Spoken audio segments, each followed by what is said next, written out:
السلام عليكم. لا تنسوا الاعجاب بالفيديو والاشتراك في القناة تشجيعا لنا لنستمر بنشر المزيد ان شاء الله.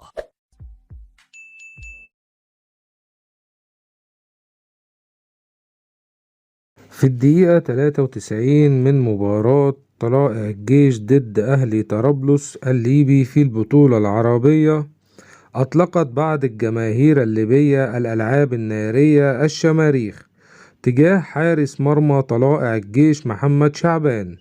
وتعرض محمد شعبان حارس مرمى طلائع الجيش لإصابة قوية، ويخرج بعدها محمولا على سيارة الإسعاف. وودع فريق طلائع الجيش البطولة العربية بعد التعادل أمام أهلي طرابلس الليبي بنتيجة 1-1.